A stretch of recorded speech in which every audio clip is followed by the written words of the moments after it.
like to call the November 2025 meeting of the Board of Zoning Appeals for Knox County to order. If you would please call the roll. Curtis Brown. Present. Jonathan Repass. Present. Doug Lloyd. Present. Ashley Williams. Cecil Anderson. Present. John Elliott. Present. Sherry Garrett. Present. Philip Graves. Present. Paul Huff. Present. We have 7 members present. We have a quorum. If you would join me for the Pledge of Allegiance. 8 members present. Pledge allegiance to the flag of the United States of America, and to the republic for which it stands, one nation, under God, indivisible, with liberty and justice for all.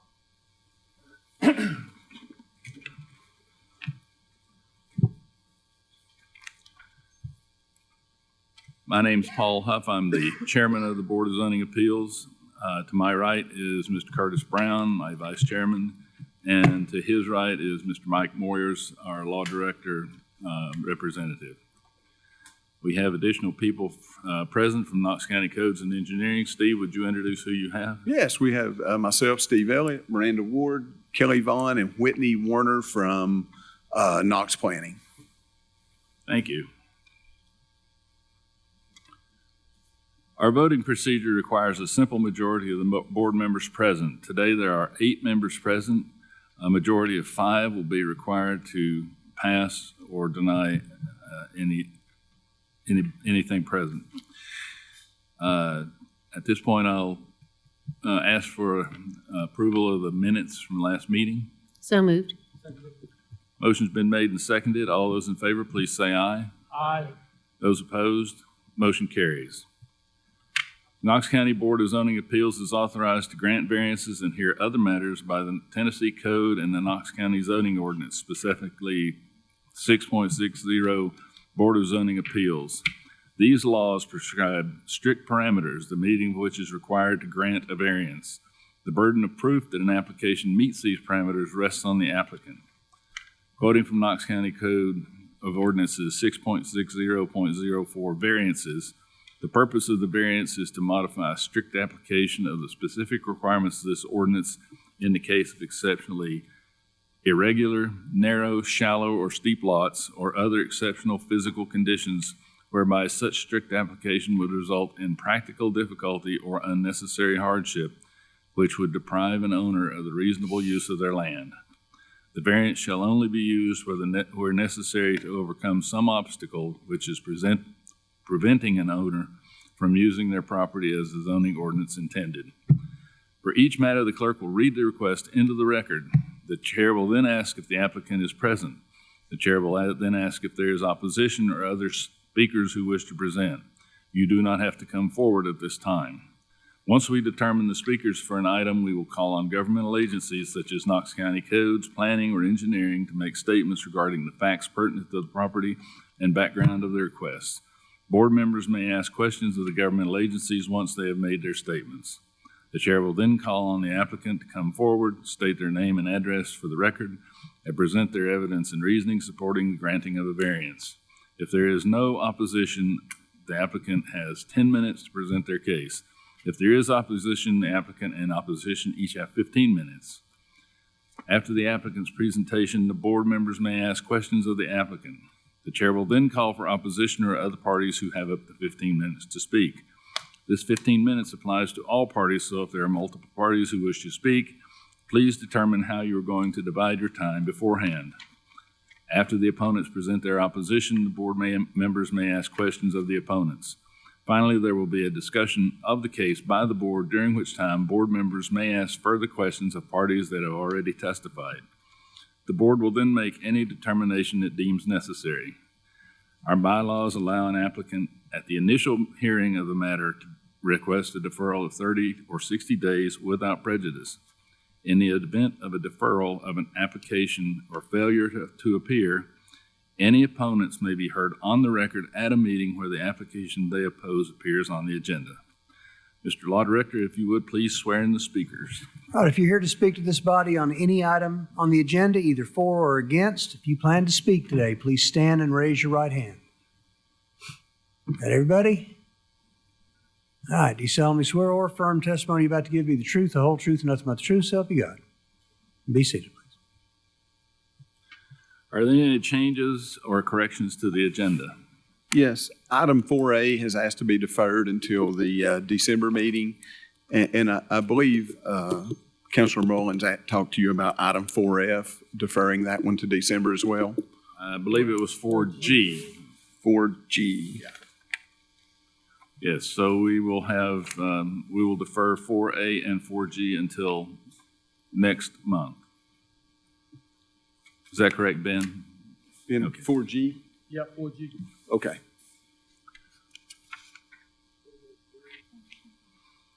Okay, we'll start then with item 4B. 4B is a request of Benjamin C. Mullins for waiver to extend the CA zone boundary line 100 feet northwest, 100 feet southeast, and 100 feet northwest onto the parcel. Property is located at 10019 and 10015 Rutledge Pike, parcel ID 032016, Zone CA and Ag in the 8th Commission District. I see Mr. Mullins is here. Is there any opposition to this? Any statement from codes? We have none.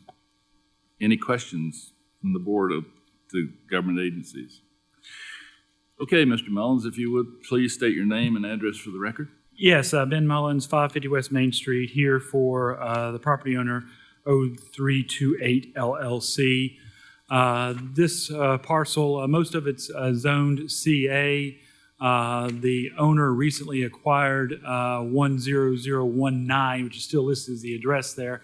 Those parcels have been combined into a single parcel.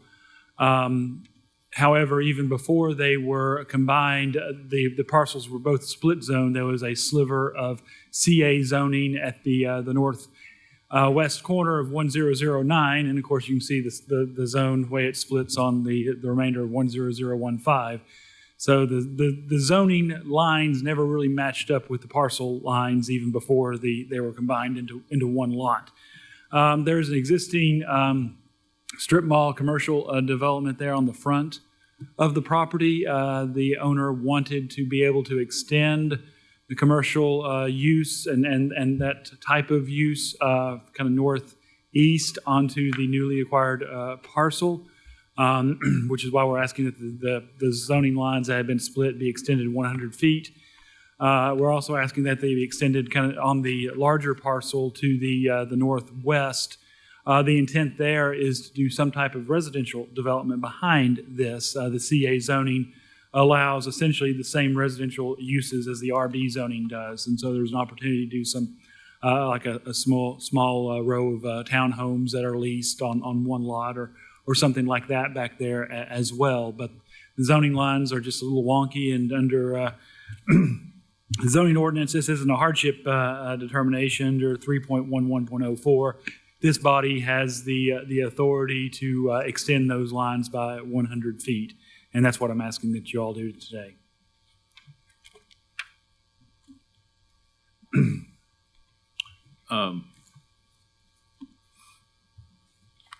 Any discussion, Mr. Graves? This is part of your district. Just as more of a curiosity, what operations do they plan on developing, or is it just going to be sublets? So, sublet, I mean, extending with the commercial, I understand they want to, I think they have some tenants in mind. I don't recall who they are exactly, but kind of a strip mall. This is in, as you know, being from the district, kind of up Rutledge Pike in the upper kind of northeast part of the county, there's only very small pockets of commercial zoning there. What's interesting about this one is that the plan, the Knox County plan, doesn't show commercial under it, even though it already had a commercial use. Although there's some other parcels, I think, further to the north and south that have a commercial plan attached to it. So I think that probably might have been an oversight. But regardless, just some convenient commercial in that area that would kind of serve Rutledge Pike, maybe keep people from having to come so far down into the county to to meet some basic commercial needs. Sure. Short of a dynamite factory or mulch factory, I think codes would have a problem with that Probably so. regardless. and I would agree with some discussion with Mr. Elliott about, this is a good example of something that will hopefully be taken care of administratively in the future with the UDO. So that was my only question or concern. Sure, thank you. Any other questions? Since no opposition was indicated, I'll entertain a motion. Mr. Chairman, I'd like to make a motion that we approve the waiver to extend the CA zone boundary line 100 feet northwest, 100 feet southeast, and 100 feet northwest onto the parcel. As requested. Second. Motion's been made, and Ms. Garrett, you second? Yes. All those in favor, please say aye. Aye. Any opposition? Motion carries. Thank you all very much. Item 4C is a request of Amanda Barnett for waiver of periphery boundary from 35 feet to 15 feet located at 10580 Masola Way, parcel ID 118BB079, Zone PR in the 3rd Commission District. Is the applicant present? Is there any opposition to this? Any statement from codes? We have none at this time. If you would, please state your name and address for the record. Amanda Barnett, 10580 Missoula Way. And I'm trying to get it from 35 to 15 because I'm trying to build a 10 by 12 small shed that has no water or electric. But if I actually would do 35, it would be an issue with the topography because right behind my house is a giant hill and the last little bit at that top there is what's flat. So you're claiming a topography hardship? Is that Yes. correct? Are you aware of the is it drainage swell? It's at the top of that hill, Steve? Yes, there is a drainage swell up there that they would have to accommodate the water. Maybe it's easily done. I'm not for sure without looking at it, but they would have to accommodate the water and not block it. Would that need to be approved by your office? Yes, we would want to look at that and make sure.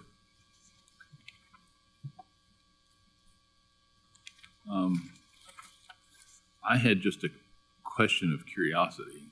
Okay. This appears to be on top of a bank that's, according to the topo, looks to be about a 2-to-1 slope, which is incredibly steep. it is. And it's about 25 feet high. Yeah. How do you plan to access it? So it's just grass there. So I've literally just been walking up and down it. But I had technically the shed is like a metal shed. It's not even like going in the ground really. So there's no, obviously it's secure because I was going to put like the little knots that like go into the ground. They're little like spirals. But I've got a little cart that I was going to pull things up. It's going to be hard, but it'll be fine. Okay.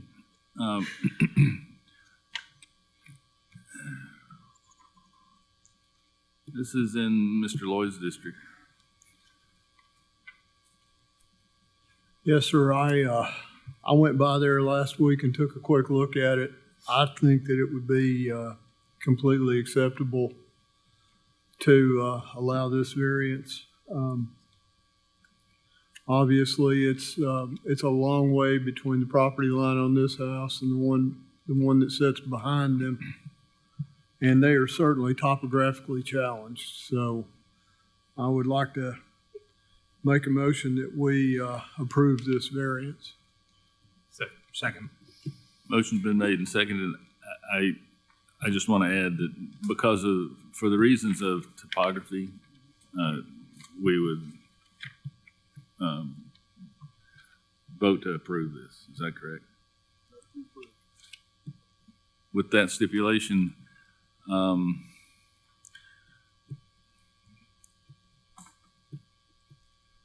hesitant to approve it until engineering has a chance to look at what you plan to do with the drainage. Okay. I think we can review it when it comes in and Okay. we can send an inspector out. So I think we'll be okay. All right, so even if we approve it today, we may have to look at it again. Yes, just because you approve it doesn't mean we issue a permit for it. Okay. We could still hold the permit if they don't comply with drainage. Okay. All those in, any other discussion? All those in favor, please say aye. Aye. Any opposition? Motion carries.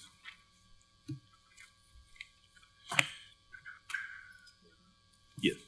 Next item is 4D. It's a request of Paul Hooker for waiver of periphery boundary from 35 feet to 5 feet at 4610 Walden Pond Lane, parcel ID 040EE004, Zone PR in the 8th Commission District. Is the applicant present? Is there any opposition to this? No, not that I know of. If you, any comments from codes on this one, Steve? No, we have no statements. If you would, please state your name and address for the record. Paul Hooker, 4610 Walton Pond Lane, Corrington, Tennessee. Okay, pursuant to the Knox County Code, can you give us your justification for the variance?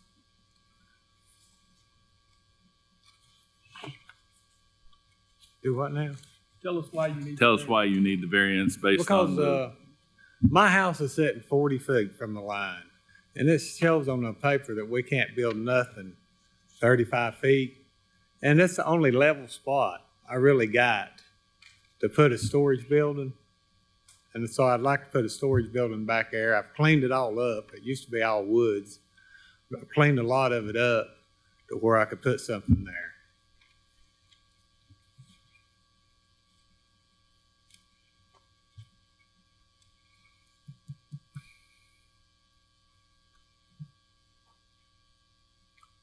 Mr. Graves, this is yours again.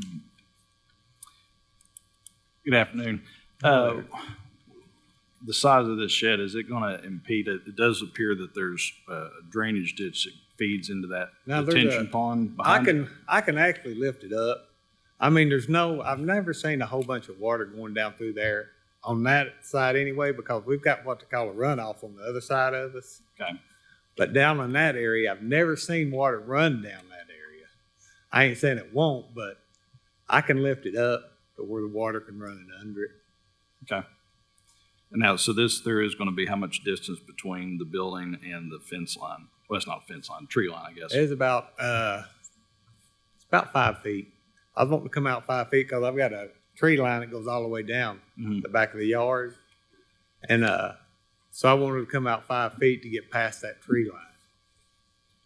Okay. But my line is actually on the other side of the trees. So. Okay. Mr. Elliott, would you make any comments on the, this is similar to our previous case where we need to take just a peek at the drainage before we just give our blessing. Would this be similar to that? Yes, very similar. Even if you grant the variance here today, doesn't mean he'll get a permit. We would still want to review to make sure it didn't impede the drainage ditch back there. And just out of curiosity, have you talked to your neighbor on the back side of the property where they'll be looking at this thing? No, I have not. Okay, just curious. I have a question for, I think it's Miranda. What's the rear yard setback in this zoning? On the interior lots, it's 15 feet. On the exterior periphery, it's got that 35-foot periphery boundary. But if it didn't have a periphery boundary, if it was just a rear lot, it would be 15? Sorry, no, it would be 5 feet on the rear because it's an accessory structure. Okay. So all the interior lots have 5-foot rear setbacks for accessory structures. So this is simply an issue of the periphery setback. Yes. I think this is very, like you said, is almost identical to what we just heard. So I'll ask for a motion. Sure. I'll make a motion that we approve the waiver of the peripheral boundary from 35 to 5 feet pending approval or final say-so from Knox County Engineering. Second. Motion's been made and seconded. All those in favor, please say aye. Aye. Any opposition? Motion carries. Thank you. Appreciate it.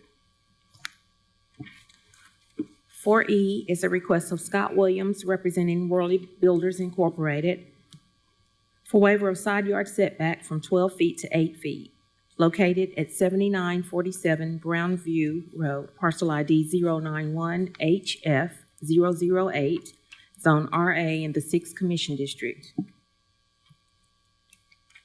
You're the applicant? Is there any opposition to this? Any statement from codes? We have none at this time. If you would, please state your name and address for the record. My name's Scott Williams, 4530 Anna Lee Way, Knoxville, Tennessee, 37921.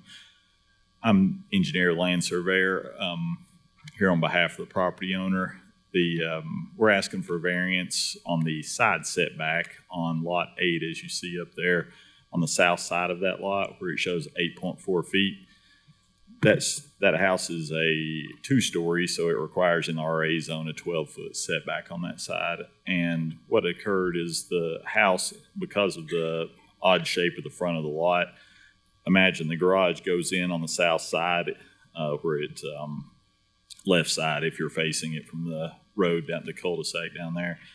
So in the field, they twisted the house, went during layout to get it to align better so it was easier for the person to get out of the garage and not intrude onto the neighbor's land to the south.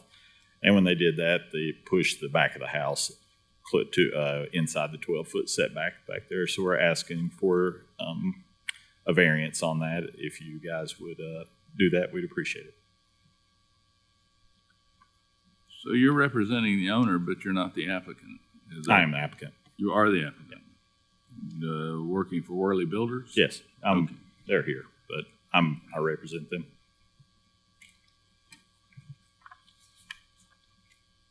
We also have on the house to the south, Worley Builders also owns that house, but they've recently sold it, and we've got a letter from that new property owner stating that they don't oppose the setback variance. Okay, on the map, can you zoom in just a tad there on the house? The 2 property lines that house sits between are parallel. Yes. How much distance is between those 2 property lines? Let's see, 52.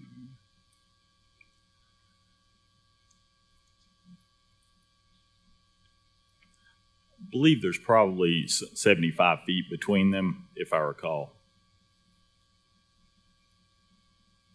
Like I said, instead of squaring it up to the 2 lot lines, it was twisted slightly to allow the garage to have more ability to be accessed without, you can't see grades on that, but the closer you get to that South 830004 west bearing on that side of the bottom side of the lot, the grades go uphill, so they were trying to make the garage more accessible without getting over on the neighbor. Those aren't proposed grades, those are old ones. So if there's 75 feet between those 2 lines, there is technically room to build that house and meet the setback requirements. The unfortunate thing's the house already built. Yes, there was. It's just it's already been done.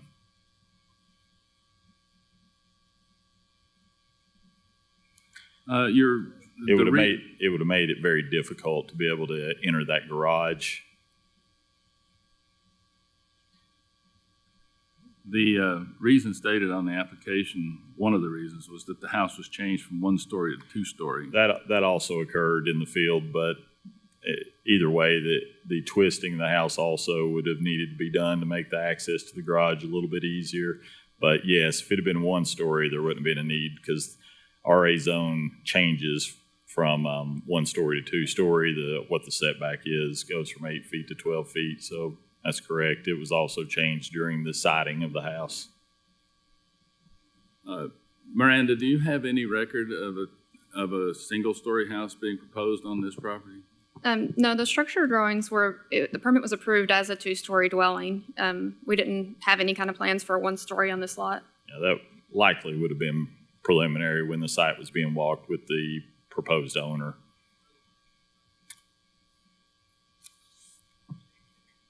And the new owner has closed on the property. It is, On lot 9, the next door neighbor, that house has also been finished and they've already closed on that.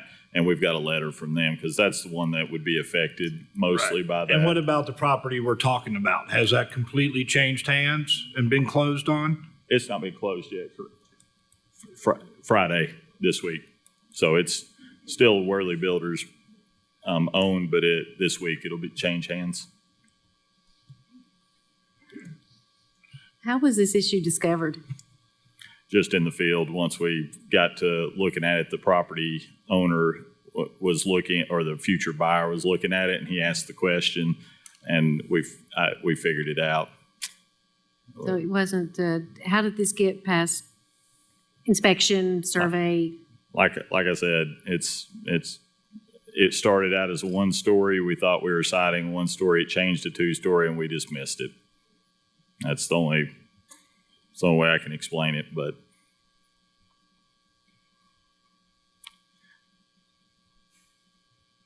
in this case, we've got, because we know where the house is on lot 9 already, fortunately, we have plenty of room between the two houses to still maintain the drainage easements and all other required things that are shown on the plat. So we're not encroaching into any easements or anything or making this case worse than what it already is.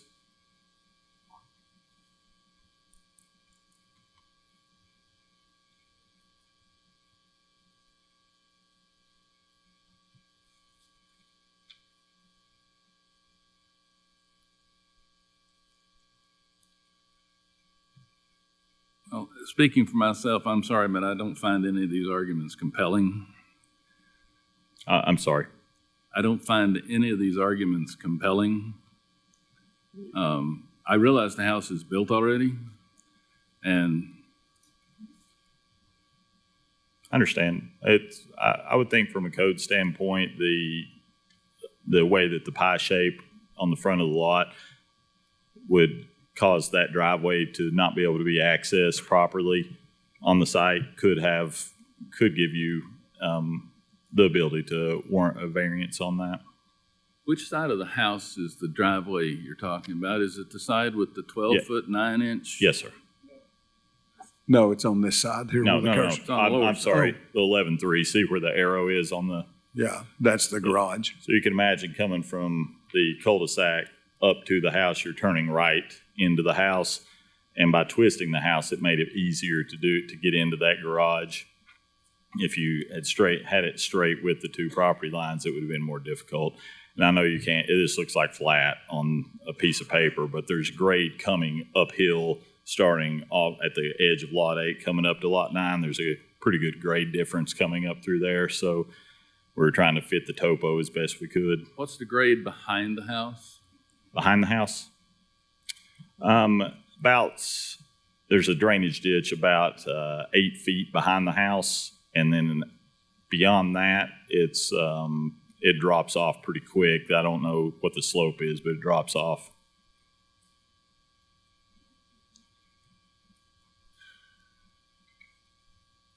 The house is pretty much sitting in the spot it had to be on that particular lot. I couldn't go forward with it anymore either because of the 75-foot minimum.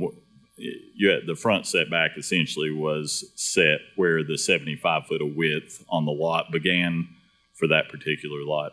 So it's not a specific, in this case, it's 84 feet back from the right-of-way.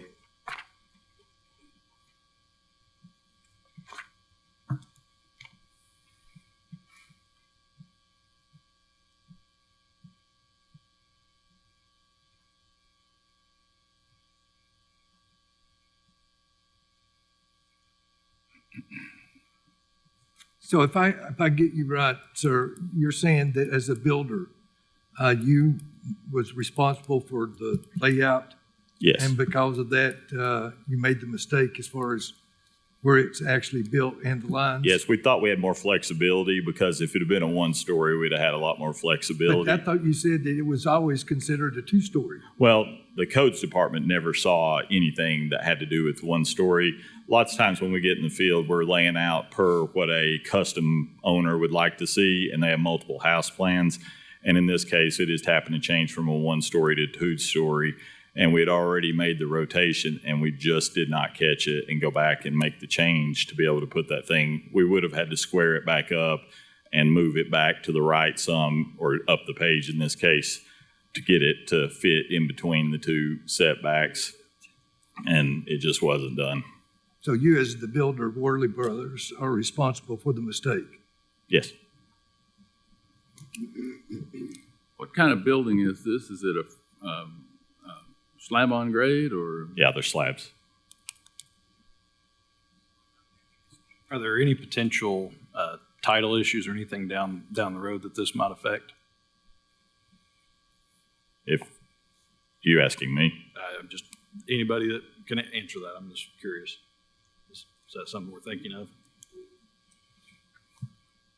I would say yes. The house currently doesn't conform to the zoning ordinance, which would make it difficult to get title insurance, I would think.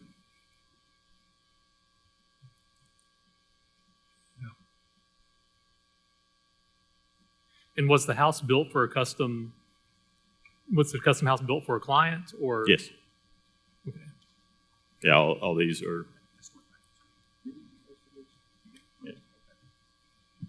If I can, I'm Ron Worley. I own Worley Builders. Have you been And- sworn in, sir? No, sir. So Please can I do that? Sir, would you raise your right hand, please? You solemnly swear or affirm testimony about to give you the truth, the whole truth, and nothing but the truth, so help you God. I do. Okay, thank you for letting me speak. I just kind of wanted to clarify. So I think what happened was this particular lot had 2 or 3 people interested in purchasing the lot. And so what we do is we contact our civil engineer and surveyor and have him spot the houses to verify it'll fit. And one of the previous houses was a single story. And that's why he keeps referring to a single story, but yet we didn't apply for the permit because a lot of times we have to, we're talking to buyers and we have to see if their house will fit on that particular lot. And so he had spotted a house on paper that was a single level prior to the buyer that ended up buying the house. And that's how I think the confusion probably occurred on spotting the house, because originally he had laid it out on paper for a single story, and then we actually contracted to sell the house and it was a 2-story. And so that's what I see from my side, how the mistake occurred. All I know to do is just beg for mercy. I mean, I think it was an honest mistake. There was no ill intent. And just to reiterate, I mean, both parties know, the next door neighbor knows, and they've signed a document for us saying that they're okay and they won't oppose it on lot 9. And then the owner that's buying the house, if we can get this approved today in 2 days that we built the house for, they're very happy with the house.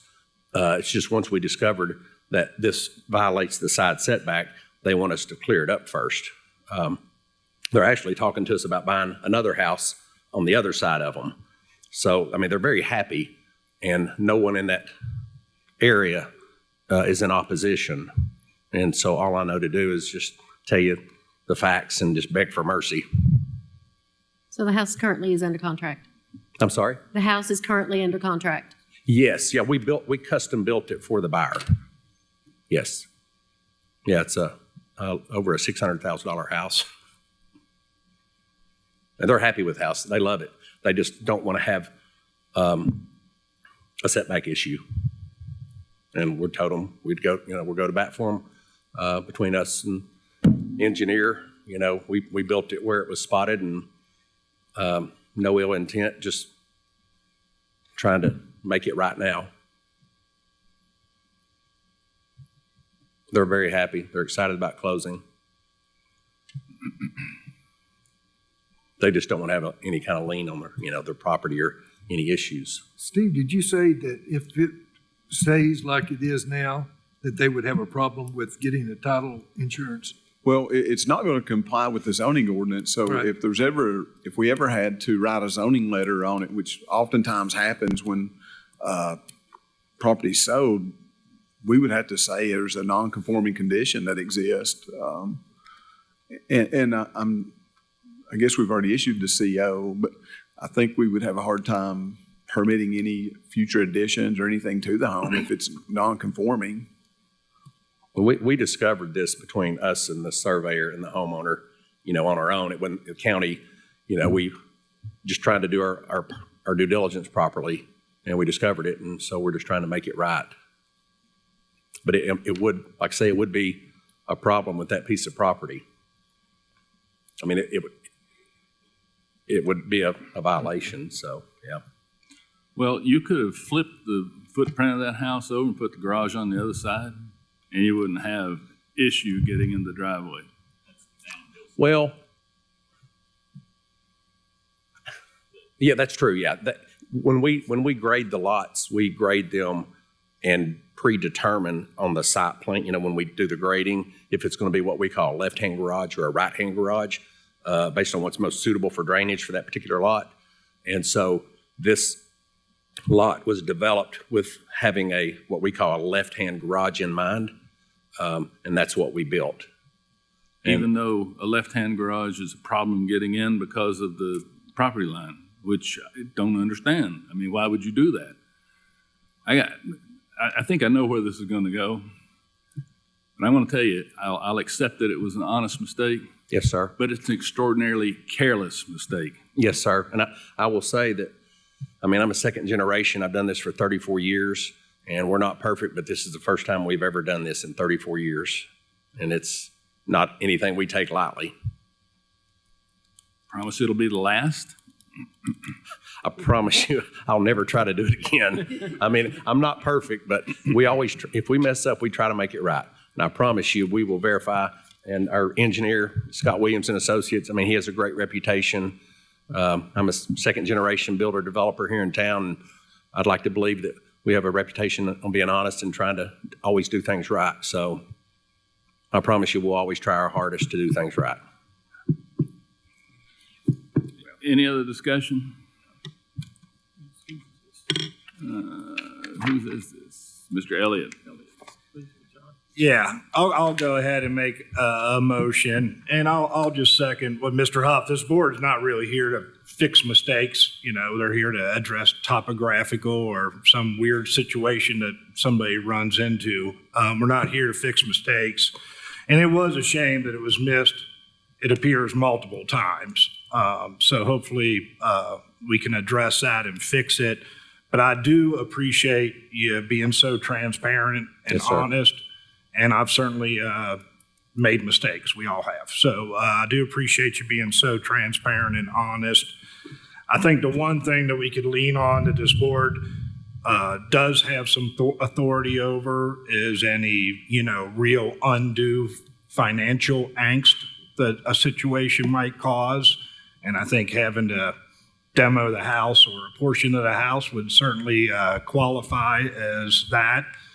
And I was very curious about how the family felt, and I'll have to trust you at your word that they expressed that they're excited to be closing. Yes, sir. So I would not want to create that angst. We've got emails, and they say they love us. They love the house. They're so excited. We're supposed to close Friday.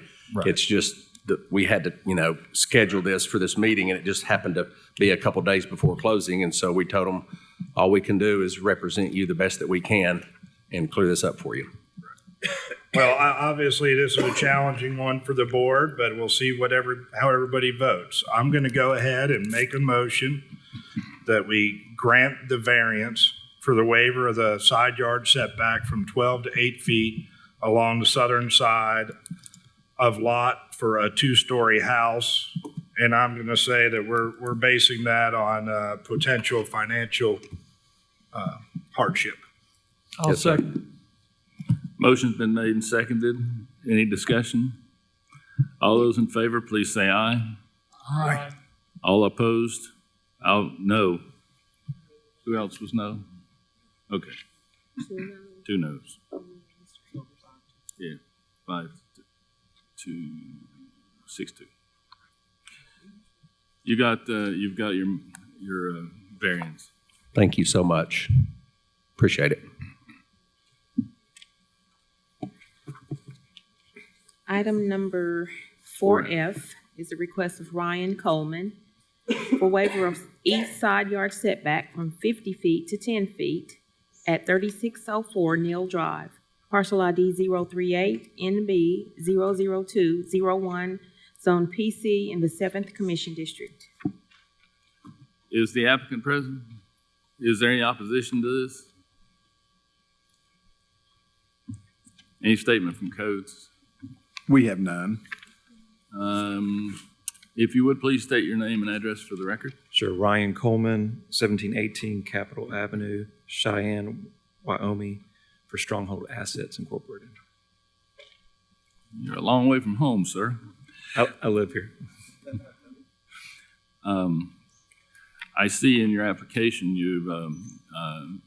you're claiming that the lot is narrow, which if it's less than 120 feet, I'd agree.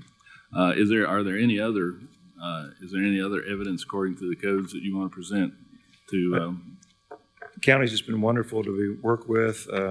Dealt with Ms. Ward over there and extensive conversations with the department and back and forth. And I'm not currently the owner. It's under contract. We got the owners to get a letter and to get this in front of the board, and appreciate you hearing us on this. Working with some great engineers here, just developing this, and this is the next step that we needed to go. At first, we thought we needed a peripheral setback, but more conversation. It's the east side that we need the setback from 50 to 10. It's positioned, as you can see on the map, next, there's a lot in between. It is zoned residential. I just don't see that there's anything somebody's going to build there. The dump is next to it. It's not going to impose on that property. Functionality for the area, it conforms. There was a previous approval back in 2022. The owner came back, and I think that there were some rulings there that it conformed in the area, that it was, we've got we're building a flex warehouse space there, or a metal building, and it all conforms within that area. So we would just ask for your grace on that, and just to help us build it. If not, it's not functional to build anything there. Right now, there's trash and there's debris on there, and we just really feel it'd be an upgrade for the community. Will conform to the community. Also revenue for real estate tax purposes, etc. That's what I have there of it. Steve, in the RB zone, what's the setback on their side of the line? For commercial side yard setback, it's 30 or 25 feet. In the RB zone? No, it is 35 feet. In RB? Yeah, I think for commercial. I thought we heard differently. I'm sorry, I thought we heard something different in the plan, in the agenda meeting.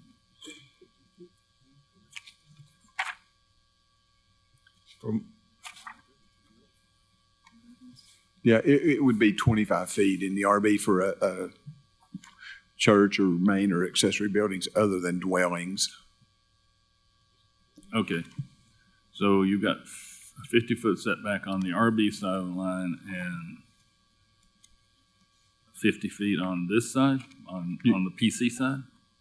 You got 50 on the PC and 25 on the RB. Okay. Again, I think the applicant made the point that that RB property is owned by Knox County. It is our convenience center and will never be developed into anything other than that convenience center. So you don't think the flies and rats will care? Well, maybe. No, I don't think so. We're going to try to make it pretty and really, it's a little bit of a push there with that, but we feel good about it and make it beautiful and make it really respectable building in that area that really needs it. Whose is this? That is mine. Ms. Garrett. Yes, it is I've driven by, it is a very narrow lot, and yes, the convenience center, I'm sure the flies and the rats won't mind at all. So I'm going to make a motion that we grant the waiver of the east side yard setback from 50 feet to 10 feet due to the smallness of and narrowness of the lot. Second. Motion's been made and seconded. Any further discussion? All those in favor, please say aye. Aye. Any opposition? Motion carries. Thank you so much. Appreciate your time. My apologies to the rats. Item 4H is a request of Darlene Parrish for waiver of front yard setback from 25 feet to 22 feet, waiver of left side yard setback from 7.5 feet to 2 feet, and waiver of right side setback from 7.5 to 6.5 feet, located at 8224 Elm Hill Circle. Parcel ID is 133JE009, Zone PR in the 4th Commission District.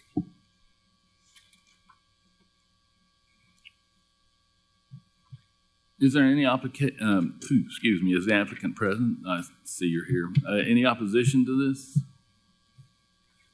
Any statement from codes? We have none. We'll have some for you. If you could please state your name and address for the record. Yes, my name is Darlene Parrish, and I did reside at 8224 Elm Hill Circle. That particular property burned May of this year. I'd lived there since 1983. I'm planning to rebuild, and we did a survey, about a couple of weeks ago, and found that we were kind of out of kilter on some of the side numbers. And unfortunately, about 20 years ago, on the side where we need the most property, I actually gave that property away to my neighbor because they wanted to fix the side. So I didn't foresee my house burning and had to have some more property. But anyway, I'm requesting that you all give me a variance so that I can rebuild and get back to my life the way it used to be. My representative here can give you details on exactly what we need. I have talked to my HOA. I'm well within the boundaries of what I'm wanting to build. I had a story and a half, almost 1,990 square feet. I'm going to a one level because I have an elderly sister and I wanted to have her come live with me, so I wanted to get a one level. So I was picking a one level to put back on the property. So you're saying the house that burned was 2 stories? Story and a half. Story and a half. Story and a half. There's a considerably smaller footprint, I'm led to believe. Kelly? Yes, the new footprint is larger than the original, significantly. Would you have a graphic that we could see? Brent just pointed up.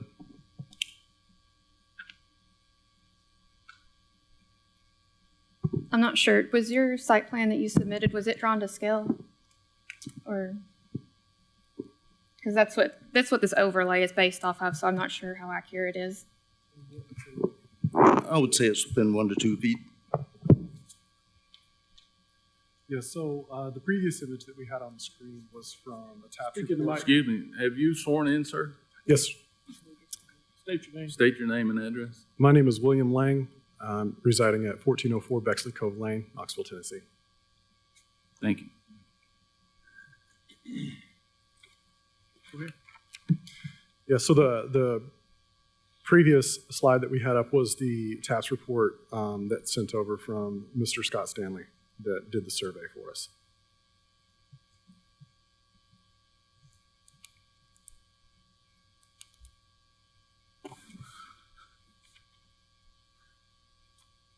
So this is accurate. Your home would be 2.28 feet away from the property line? That's correct. What's the square footage difference between the old and the new structures? 16 square feet, So basically you just flattened it. pretty much, yeah. Pretty much flattened it, yeah. And when I was picking a plan, I tried to get it to fit within the parameters of what I thought I was working with. which was, I thought it was 80 by 120. Come to find out it was 70. That was, I was working with what I thought I had. That was an honest mistake. So I'm asking for forgiveness, I guess, or permission instead of forgiveness. You haven't built this yet, am I correct? No. Oh, no. That's why I'm asking for permission instead of forgiveness. Well, I appreciate that, but I'll just cut to the chase. What you're asking is to be able to build a house too big to fit on the lot, at least in the configuration that it's in now. You've got plenty of room to build a house that size, that number of square footage. You just need to change the configuration, the shape of the house. You've got it too wide. There are a lot of things you can do to fix this problem besides coming to the board and asking for a variance. No, I believe that's true. My client has already spent several $1,000s in home plans and the interior design of the property under the assumption that the old Knox County property lines were correct, and that she forgot about giving the property away to the neighbor back in 98 or 2002. We even have a document from the county that she received 2 weeks ago that says the lot is actually bigger than all of the county plot sheet that we got. They said it's about 99 feet to 120 feet. And so on that drawing in particular, our surveyor went off of the 70 feet to the new property line, and originally she had 80 feet back there. So when she purchased the plans and had the interior design done on the current plans to build the home, we thought we were operating with inside of the property lines. It wasn't until the TAP survey caught it.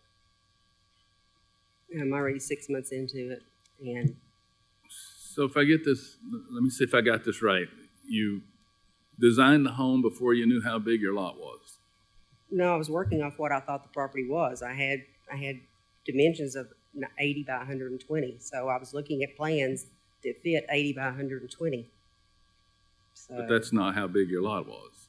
So you Apparently did not. build a house before you knew how big your lot was. You assumed it was bigger than it is, but that's not the same as knowing. And now you've got a house that won't fit on the lot. I think what they're saying, Chairman, is the Register of Deeds gave them the wrong plat when they went up and asked. So the Register of Deeds provided them with the original plat that showed that original lot line, not the replatted lot. I think that's what she's saying. That's what I was working from. I had no reason to think otherwise. When you go online, see the original plat's Exactly. still on there.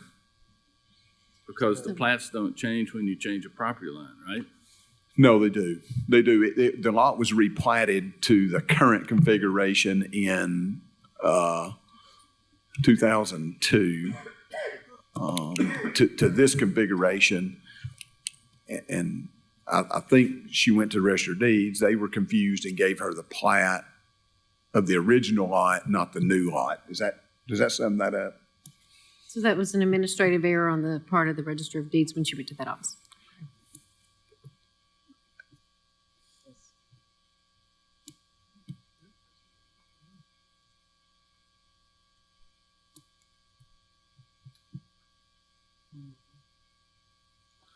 One of the other issues she's going to run into is if you reduce this setback down to 2.5 feet, that anything below 5 feet will have to be fire rated, so that they'll have to have some sort of UL listed We're willing to do that. membrane on that side of the house that's below the 5 feet, if this body grants that variance.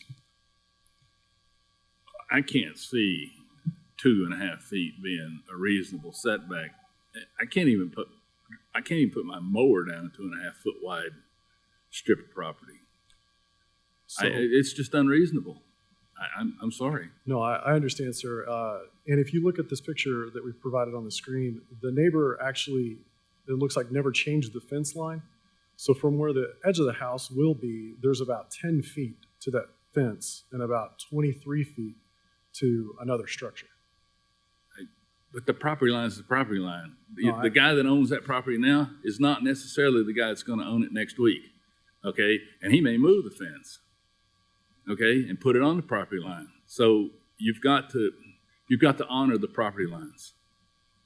2.5 feet's just not enough room.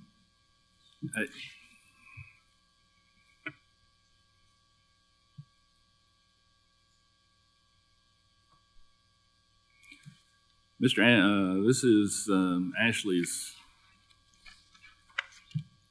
This is Ashley's case, and he's not here. Or this is his district, I should say. So, I guess it's up to me to make a motion. I'm going to move that because there are other options available to fix this problem. Mr. Chairman, I'm sorry, could I interject? I think the answer for them could be to go back to Planning Commission. When this subdivision was approved with the concept and development plan, it was approved with 7.5 feet side yard setbacks. PR today allows down to 5, so I think they could go back to Planning Commission with a development plan and get those side yard setbacks reduced down to 5 feet. I don't know if that helps you. It helps. It helps out a ton because then we would only be requesting about 0.2 feet. Yeah. So I think that may be the answer, is to try through Planning Commission versus this body. So you could slide, for lack of a better word, you could slide it to the east, to the west, southwest, towards that property line, away from the other one, and get it. Because right now it meets right at 7.5 feet. You follow what I'm saying, Steve? In the picture shown on the screen, you could slide the house down towards the bottom of the screen and get 5 feet of clearance on the top side. And Planning Commission can actually reduce the front setback down to 20 feet, so they can slide the house forward up to 20 feet, which would help you on those. So I think that's the answer. That's an administrative issue, so you won't have to spend any money redesigning the house to do that. So with that in mind, I'm going to make a motion that this request be denied because you do have other options that don't require variance. Is there a second? Second. Motion's been made and seconded. Any further discussion? All those in favor, please say aye. Aye. Any opposition?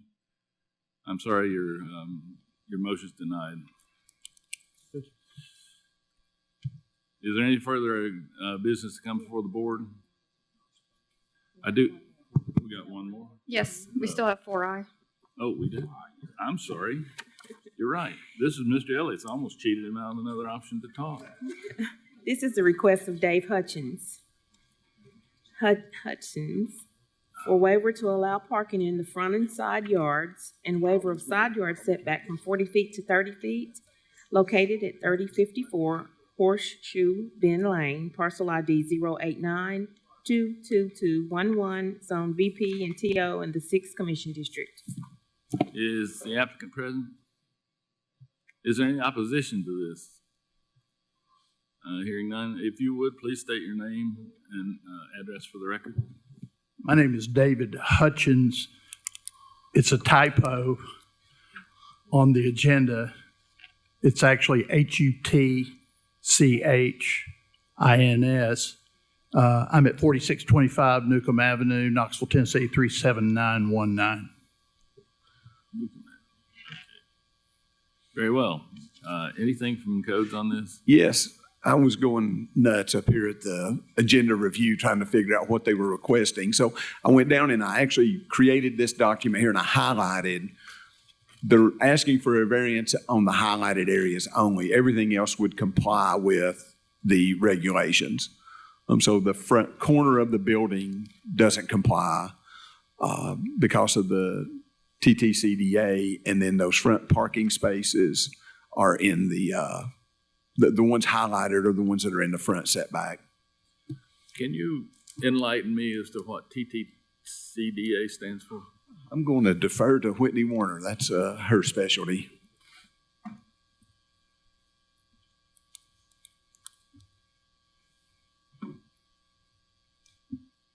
She deserves a chance to speak anyway.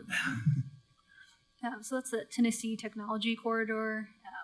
So that there was a board, and the overlay still exists, and it's now under administrative reviews. The board was a state law, and it was dissolved earlier this year.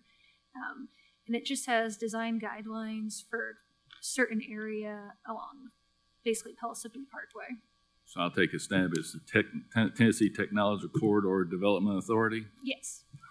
And one other thing is, the confusing thing to me was it says to allow parking in the front and side yard. Parking is allowed in the front. It's just not allowed in the required front yard. So that's the highlighted ones are in the required front yard.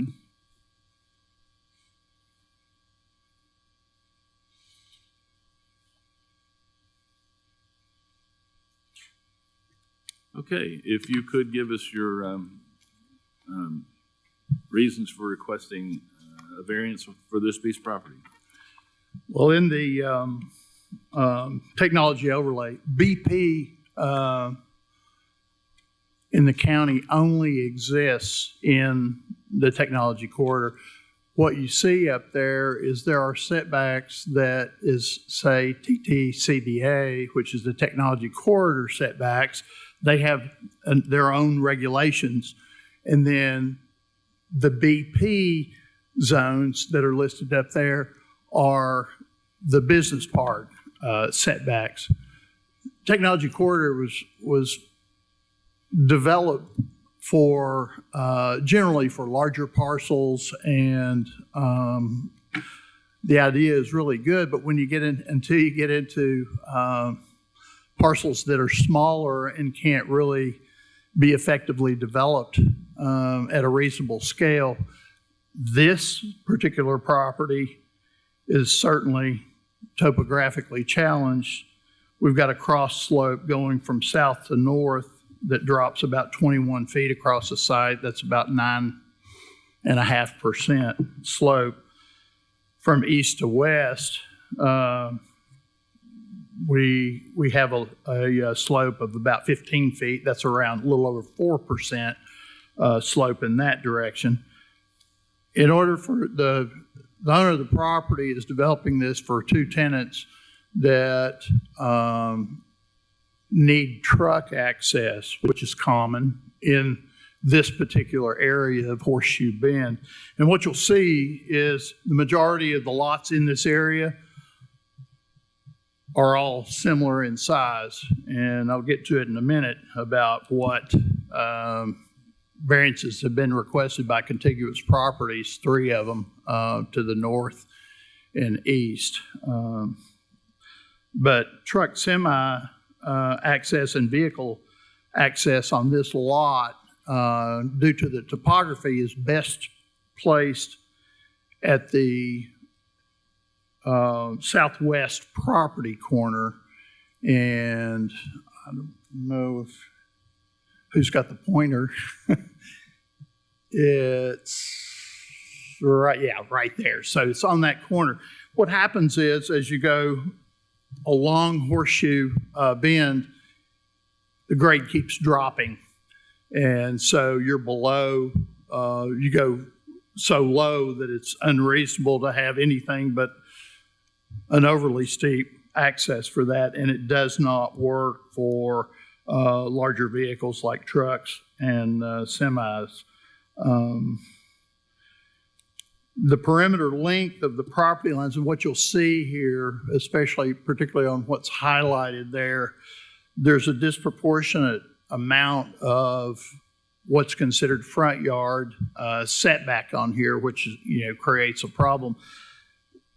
We've got this, which is based on the lot configuration, and if you zoom out, you can see how unusual this lot is versus some of the other lots on the perimeter. We've got an excessive amount of front yard because Horseshoe Bend bends around and goes back into that cul-de-sac. You can see the properties that are north and east and north all have much more narrow front yards because they radiate off of the cul-de-sac. This property if you take the total perimeter, we've got 36% of our perimeter is front yard setback, 55 is side yard, and less than 10%, 9% is rear yard setback. A typical property, if it was square, would have a 25% would be front yard, 25% would be rear yard, and you would have 25 on either side, so you'd have a total of 50% of side yard setback. This is an excessive amount of front yard setback, which comes with, the additional requirements that go with that. One of the important things to note, which was in the letter that was submitted for the variance, is that there are 3 other neighboring lots that have been developed, and each of them requested and received variances as noted on our variance request. We have that listed on the letter. I assume that you got the letter that was submitted that has that listed. But those properties at 3065 Horseshoe Bend, 3081 Horseshoe Bend, and 3080, it's those 3 properties that are along the top of that. All three of those have gotten variances for parking within the front yard, parking within the side yard, and in general, some of them have side yard reduction in width. So we've got what we're doing is consistent with what other properties in this development have done. And I can tell you, if you look at all of these properties in here, the ones that don't have anything on them are going to be coming here to request a variance because there's very little that you can do. One, the topography, but the configuration and the amount of road frontage that you've got gives you a disproportionate amount of front yard setback on these properties. In addition to that, when you get into that situation, your limitations on area make it very difficult between slope and area to be able to get adequate detention facilities in. We will be doing pervious pavement and underground detention on this particular property, which I know the county will be interested in, and you'll get your chance to review that.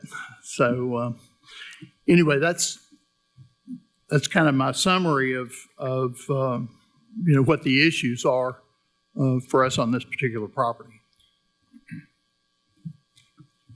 Okay, so if I could summarize, you have 2 issues that would make this at least eligible for consideration for a variance. You have an irregular shaped lot, and you are faced with some topography issues. So I have a question for, I guess, Mr. Law Director. Do we have the authority to waive TTCDA setback requirements? Well, the TTCDA no longer exists, basically. It was eliminated by the commission a few months ago. So any regulations that currently exist would be part of the zoning code, I think. Are they not? Or what did they do with those when they eliminated the TTCDA, Steve? They're done administratively now, but these variance requests are only to requirements of the BP zone themselves, not of TTCDA. So any variance they're getting today is only to the design standards of the BP zone. Okay. And if I may, we had begun the process with the planning, with Knox Planning. They are now staff at Knox Planning is now the entity that has replaced the Technology Review Board. So since July, so they're the ones that are doing this. We've been in conversations with them, and they're the ones that told us that we had to come here and get variances on this. They could not provide any variance at planning staff level on the BP zone. And that's correct. The planning staff can give exceptions to the TTCDA requirements, but they can't give exceptions to the BP zone. I understand. The black lines, heavy black lines that are on the north side of the parking area there on the front of the building, and then the ones in the side yard, what are those? If you go straight up with the arrow, that is the dumpster area.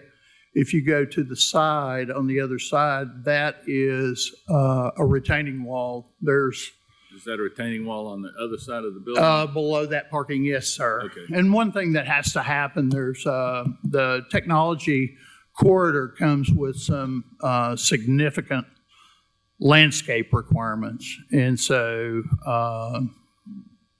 should we be successful in this request, there's going to be significant landscape on this site to make it fit within the neighborhood, such that it's going to fit with the character of this particular community of industrial development. So with those two criteria in mind, Mr. Elliott.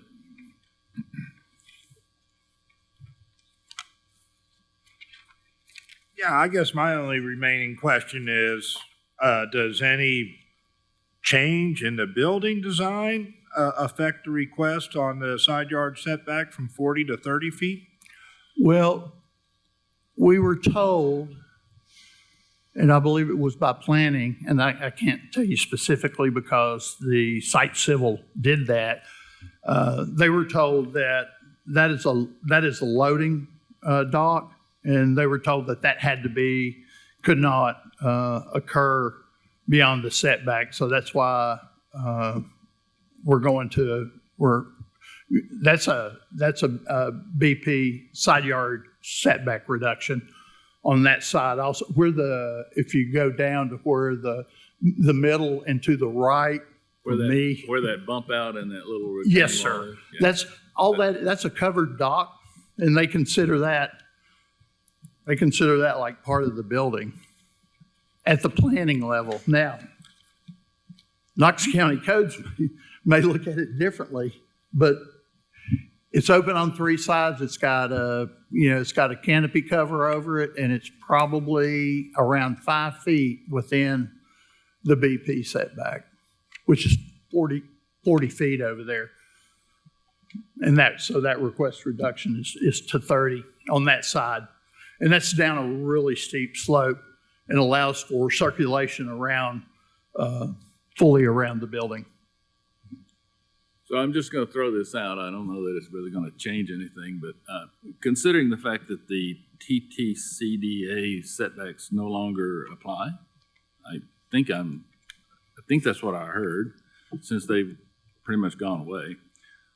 You could shift your building to the southwest a few feet and avoid that BP encroachment on the northeast corner.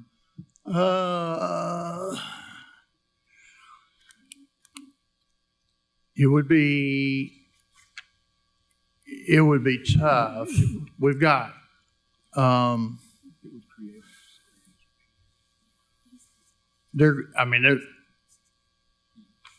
there could be an adjustment. We have 3 tenants in here now. One of them is the owner, which would be in that back corner, and that's what's driving some of this. I'm sorry, I didn't realize that this has already been built. No, we have to when we submit to the technology corridor review, we have to identify the tenants, identify how much square footage they're going to take, if that's known, and provide that information to them as part of their review. They also require a landscape plan. They require a lot of things. Okay, I guess now I am confused. I thought the technology corridor went away, but maybe not. No, the board, the body itself went away. The requirements remained. Wow, okay. And without getting into great detail, there was a body of 5 that administered the TTCDA requirements. That board was dissolved, and now planning staff does those administratively, just at their level. It doesn't go before the body anymore. It makes sense, if I may, the board before was appointed, and so it was independent of any specific body. So much has been developed within the technology corridor. There's so little that's really left for technology review. It makes sense for staff to be able to do that. Is my 2 cents worth on that. And if they move the building, as you can see in this lower corner here, they're against this setback. So any moving it would require another variance. So Well, that was why I was confused. I thought the TTCDA setbacks Oh, went away, but gotcha. if they're still in effect, then forget what I said. And as staff, we might not agree they need a variance on an unenclosed loading area, but I think it's better if this board wishes to go ahead and give it to them down here. That way we don't get up there at permitting and have any issues. So, Mr. Elliott, now I will turn it over to you. Oh, I'm sorry. I didn't realize I was on that whole time. Sorry you had to listen to me breathe there. Well, yeah, I guess we could talk about maybe reducing a little building size or this or that all day long, but it's really splitting hairs. I think the request is reasonable, especially in regards to the other businesses around there. And it's a nice industrial park. I hope y'all plan on matching them. It is nice, and one Yeah. of the things that's nice about it is, it's on cul-de-sac, so Right. it's got a terminus. It's not a drive-through. Yeah. You probably would have to be lost to find this place. Yeah, I didn't know it was back there. So I would like to make a motion to grant the waiver to allow parking in the front and side yards and waiver of side yard setback from 40 feet to 30 feet due to the irregular shape of the lot and some topographical issues. Second. Motion's been made and seconded. Any further discussion? All those in favor, please say aye. Aye. Any opposed? No. You can have your variance. Thank you. Now, is there any other business to come before the board? Yeah, motion to dismiss. I do have one announcement, one reminder. Our meeting next week is on the third Wednesday of the month, not the fourth. Is that correct, right? Yes. Yes, okay. So, Third Wednesday. having heard a motion to adjourn, I will take all those in favor, please say aye. Aye. We're adjourned. Happy